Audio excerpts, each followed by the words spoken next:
Everyone, जय Hind. Myself Priya and today we start is chapter that is called money. आज का जो chapter है वो हम लोग स्टार्ट करेंगे मनी। तो जनरली मनी होता क्या है, ठीक है। तो मनी जो है वो इम्पॉर्टेंट क्यों है हमारे लाइफ में। तो मनी जो होता है ना वो हमारा वाइड कॉन्सेप्ट होता है, ठीक है। और मनी जनरली हमारा इकोनॉमिक जो है वो दो भागों में डिस्ट्रीब्यूट है, एक हमारा माइक्रो इकोनॉमिक्स और एक हमारा मैक्रो इकोनॉमिक्स। तो माइक्रो इकोनॉमिक्स में हम लोग ना इंडिविजुअली के बारे में डील करते हैं। जितने भी हमारे जो कॉन्सेप्ट होते हैं, जैसे डिमांड हुआ, सप्लाई हुआ, मार्केट हुआ, कस्टमर हुआ, तो जो हमारे इंडिविजुअली सेंस में होते हैं, जिसके बारे में हम लोग इंडिविजुअली डील करते हैं, तो वो हम लोग माइक्रो इकोनॉमिक्स में करते हैं। जिसके बारे में हम लोग एग्रीगेट डिमांड करते हैं, जिसके बारे में हम लोग एग्रीगेट वे में पढ़ते हैं, तो वो हमारा क्या होता है, मैक्रो इकोनॉमिक्स का कॉन्सेप्ट होता है, ठीक है। जैसे आप डिमांड पढ़ोगे तो वो आपका जो आता है वो माइक्रो इकोनॉमिक्स का कॉन्सेप्ट आता है। लेकिन अगर आप लोग एग्रीगेट डिमांड पढ़ोगे तो वो आपका क्या आता है, वो वाइड सेंस आता है, एज अ होल को रिप्रेजेंट करता है, तो वो हमारा किस में आता है, मैक्रो इकोनॉमिक्स का कॉन्सेप्ट आता है, ठीक है।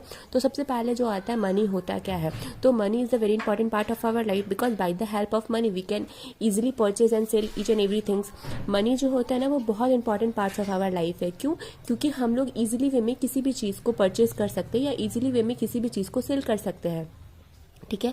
तो इसलिए मनी जो है वो हमारे लाइफ में एक वाइटल रोल प्ले करती है, ठीक है। Now come to the next point, that is called barter system.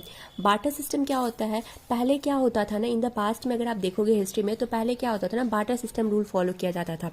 Barter system का मतलब क्या होता है ना, कि पहले लोग क्या करते थे ना, गुड्स के बदले गुड्स एक्सचेंज करते थे, यानी कोई सामान के बदले कोई सामान का एक्सचेंज होता था, ठीक है। बट अभी ऐसा नहीं होता। अगर हमें कोई भी सामान परचेज करना रहता है तो हम लोग मनी से क्या करते हैं, एक्सचेंज करवा लेते हैं, ठीक है। तो कभी कभी एग्जाम से पूछ लिया जाता है what is the difference between the money and barter system. आपसे पूछ लेंगे कि क्या डिफरेंस क्या है, ठीक है। क्योंकि दोनों में हमारा सामान एक्सचेंज होता है, गुड्स जो होते हैं वो हमारे एक्सचेंज होते हैं, लेकिन फर्क क्या है। तो फर्क हमारा ये होता है कि मनी के वे में हम लोग इजिली वे में सामान एक्सचेंज कर लेते हैं। कोई भी सामान को क्या करते हैं, इजिली वे में परचेज कर लेते हैं और इजिली वे में सेल कर लेते हैं। लेकिन बार्टर सिस्टम में क्या होता है ना, सामान के बदले हम लोग सामान को एक्सचेंज करते हैं, ठीक है।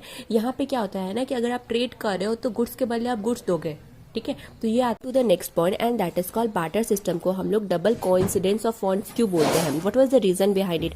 तो बार्टर सिस्टम को हम लोग डबल कोइंसिडेंस ऑफ फंड्स इसलिए बोलते हैं क्योंकि बार्टर सिस्टम में क्या होता है ना, कि दो पार्टी रेडी होते हैं, क्योंकि हमें पता है कि गुड्स जो होते हैं वो गुड्स के अकॉर्डिंग एक्सचेंज होंगे, है ना।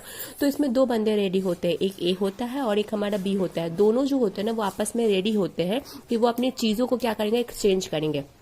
बंदा ए जो होता है वो भी अपने गुड्स को एक्सचेंज करेगा, किससे, बंदे बी से। और बंदे बी भी जो होते हैं वो भी एग्री करते हैं कि हाँ हमारे जो गुड्स है उनको हम क्या करेंगे, ए से एक्सचेंज करेंगे, ठीक है। तो इसीलिए हमारा डबल पार्टीज होते हैं, ठीक है। बार्टर सिस्टम में क्या होता था ना, कि डबल पार्टीज होते हैं और डबल पार्टी क्या होंगे, वो रेडी होंगे अपने गुड्स को एक्सचेंज करने के लिए। तो इसीलिए हम लोग इनको क्या बोलते हैं ना, डबल कोइंसिडेंस ऑफ कल करे सो आज कर, आज करे सो अब, पल में परलय होएगी, वीडियो लाइक करेगा। Come to the next point and that is called limitation of a barter system. यानी क्या क्या लिमिटेशन क्या होते हैं। तो सबसे पहले आता है lack of double coincidence of funds. इसमें क्या होता है ना, कि बहुत सारे जो हमारे जो लेक है, जस्ट फॉर एग्जाम्पल के लिए अगर आप देखो, जैसे एग्जाम्पल जैसे बंदा ए है और बंदा बी है, ठीक है। दोनों जो जा रहे हैं वो मार्केट में जा रहे हैं, बंदा ए भी जा रहा है, बंदा बी भी जा रहा है। तो बंदे ए के पास क्या है, वीट है, और बंदा बी के पास मान लो आप राइस है, ठीक है। तो बंदा ए जो जाता है वो बंदे बी के पास जाता है, ठीक है, और बोलता है क्या, मेरा राइस तुम ले लो। तो वो बोलता है नहीं, मुझे राइस की तो रिक्वायरमेंट नहीं है, ठीक है। तो क्या उसकी जो गुड्स है वो एक्सचेंज हो पाएगी, नहीं हो पाएगी। तो इन दैट केस में बहुत सारे लोगों के पास क्या होता था ना, कि उनके प्रॉपर वे में, यानी जो भी वो यूज करते थे वो प्रॉपर टाइम में नहीं मिल पाता था। तो इसीलिए हम लोग कह सकते थे कि टाइम कंज्यूमिंग भी होता था, ठीक है। Now come to the next point and that is called lack of common measure value. उसमें क्या होता था ना, कि कॉमन मेजर वैल्यू नहीं होती थी। जस्ट फॉर एग्जांपल, अगर आप मार्केट जा रहे हो और आप क्या कर रहे हो ना, किसी गुड को परचेज कर रहे हो, ठीक है। तो उसका प्रॉपर मेजर है कि वो 1 kg है या 2 kg, उसके अकॉर्डिंग आप क्या करोगे, प्राइस दोगे, है ना। उसके अकॉर्डिंग आप क्या करोगे, फी पे करोगे, या उसके अकॉर्डिंग आप क्या करोगे, एक्सपेंसेस दोगे, है ना। Come to the next point and that is called lack of common measure value. Next point हमारा क्या है ना, कि कॉमन मेजर वैल्यू, यानी प्रॉपर वे में वैल्यू नहीं होता था, ठीक है। यानी मेजर वैल्यू, यानी जैसे अगर आप मनी से एक्सचेंज करवा रहे हो किसी चीज में, तो आप उतने अमाउंट के आप मनी दे रहे हो, है ना। अगर आप 1 kg परचेस कर रहे हो तो आप 1 kg के अकॉर्डिंग आप जो है पैसे आप पे कर रहे हो।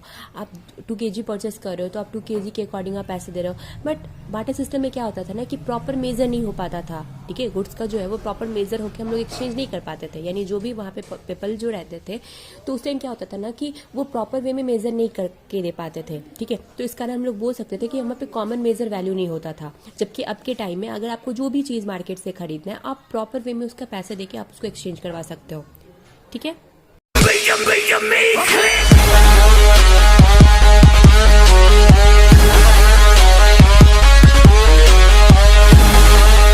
कम to the next point and that is called lack of standard of payment. यानी जनरली सी बात है, बाटा सिस्टम में पेमेंट का कोई चांस नहीं होता था, ठीक है। यहाँ पे लोग क्या करते थे ना, गुड्स के बदले गुड एक्सचेंज करते थे। तो यहाँ पे ये क्या होती थी ना, कमी होती थी, ठीक है। पेमेंट का क्या होता था, जो सिस्टम था उसकी क्या थी, कमी थी। Now come to the next point and that is called fourth point and इसमें क्या बोलता है, lack of store of value. जाहिर सी बात है, अगर आपको अगर अभी कोई गुड्स खरीदना है तो आप क्या करोगे, मार्केट से परचेस करके लाओगे और खरीदोगे और फिर उसको यूज़ करोगे, फिर वो खत्म होगा, फिर आप परचेस करोगे, है ना। लेकिन बाटा सिस्टम में क्या होता था ना कि एक बार जो खरीद लिया जाता था उसको बहुत टाइम तक स्टोर करके रखा जाता था, जिस कारण जितने भी जो हमारे जो गुड्स थे वो क्या हो जाते थे, खराब हो जाते थे। जैसे आप व्हीट का, राइस का, वेजिटेबल को, इसको ज़्यादा टाइम तक आप स्टोर करके नहीं रख सकते हैं, ठीक है। तो ये आता है हमारा